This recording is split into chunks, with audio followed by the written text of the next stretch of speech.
মরার ওপর খাড়ার ঘা হিসাবে মার্কিন যুক্তরাষ্ট্রের শুল্ক চাপ। এই মুহূর্তে মোহাম্মদ ইউনূসের সামনে ভারতের সঙ্গে সম্পর্ক উন্নতি করা ছাড়া সেরকম কোনো গতি নেই। গ্রেফতার এড়াতে পারলেন না সাবেক প্রধান বিচারপতি ABM খায়রুল হক।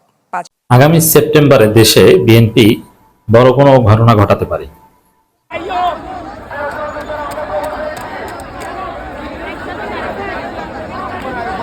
সুপ্রিয় দর্শক মন্ডলী, আসসালামু আলাইকুম রহমতুল্লাহ। আশা করি সবাই ভালো এবং সুস্থ আছেন। স্বাগত জানাচ্ছি আমাদের আরো একটি নতুন ভিডিওতে। সুপ্রিয় দর্শক মন্ডলী, ভিডিওর থাম্বনেল টাইটেল ও ভিডিওর কিছু অংশ বিশেষ দেখে আপনারা ইতিমধ্যে বুঝতে পারছেন আজকের ভিডিওটি কতটা গুরুত্বপূর্ণ। সুপ্রিয় দর্শক মন্ডলী, বাংলাদেশে একটি মহাবিপদ হতে যাচ্ছে। ভারতের সাথে সুসম্পর্ক না করা ছাড়া বাংলাদেশে বিপদ থেকে উদ্ধার হতে পারবে না।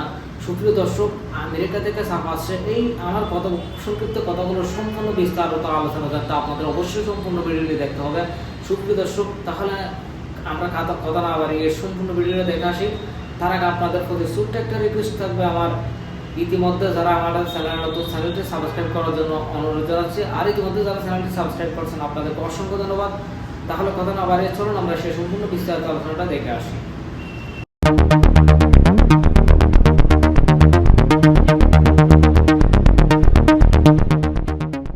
একদিকে প্রবল চাপ, বিশেষ করে ট্রান্সশিপমেন্ট বাতিল ও ভারতের স্থলবন্দরগুলি বন্ধ করার ফলে বাংলাদেশের শিল্প অর্থনীতি অনেকটাই অনিশ্চয়তার মধ্যে পড়ে গিয়েছে। মরার ওপর খাড়ার ঘা হিসাবে মার্কিন যুক্তরাষ্ট্রের শুল্ক চাপ। এই মুহূর্তে মোহাম্মদ ইউনূসের সামনে ভারতের সঙ্গে সম্পর্ক উন্নতি করা ছাড়া সেরকম কোনো গতি নেই।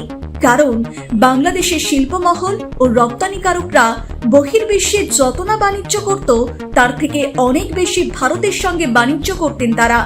এটা বন্ধ হওয়ার পর থেকেই মোহাম্মদ ইউনূস সরকারের ওপর একটা প্রবল চাপ আসতে শুরু করেছে ব্যবসায়ী মহল থেকে।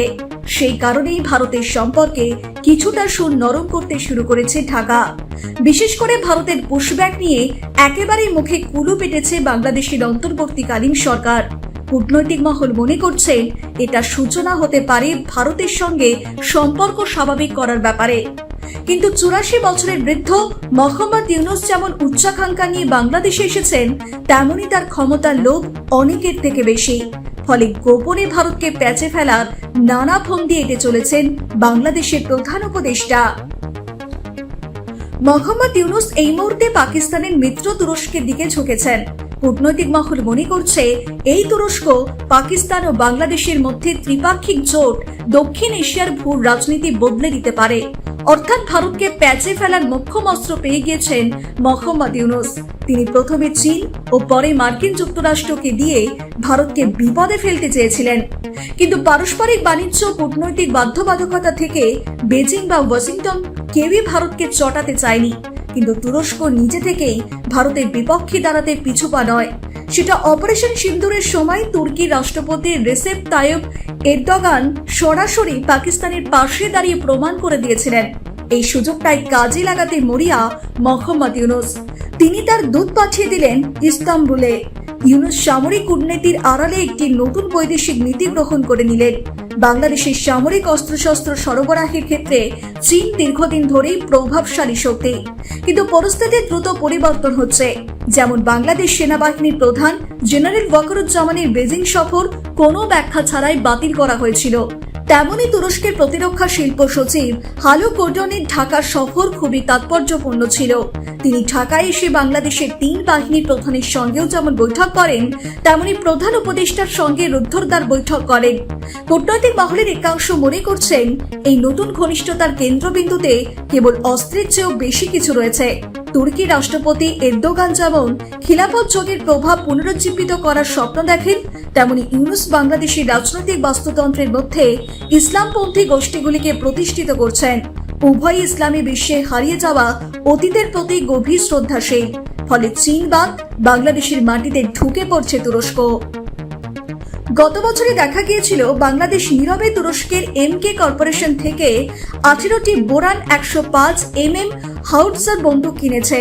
এটা ছিল প্রাথমিক লক্ষণ। জানা যাচ্ছে আগামী দিনে তুরস্ক থেকে আরো 200 ইউনিট 105 mm হাউটজার বন্দুক কিনতে চলেছে ঢাকা।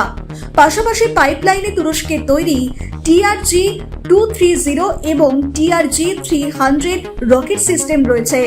এছাড়াও তুরস্ক থেকে হালকা ও মাঝারি পাল্লার ট্যাঙ্ক কেনার ব্যাপারে কথাবার্তা চলছে। প্রতিরক্ষা বিশেষজ্ঞদের মতে তুরস্ক এবং বাংলাদেশের মধ্যে চুক্তিগুলি সম্পন্ন হলে বাংলাদেশের সামরিক শক্তি অনেকটাই বাড়বে, যা মূলত ভারতের বিরুদ্ধে ব্যবহার করার উদ্দেশ্যেই কিনতে চাইছে ঢাকা। এটা ভারতের আভ্যন্তরীণ নিরাপত্তার ক্ষেত্রে একটা বড় হুমকি হতে চলেছে। এখন দেখার ভারতের জাতীয় নিরাপত্তা উপদেষ্টা অজিত ডোভাল বা প্রধানমন্ত্রী নরেন্দ্র মোদী বাংলাদেশের বিরুদ্ধে কি চাল দেন।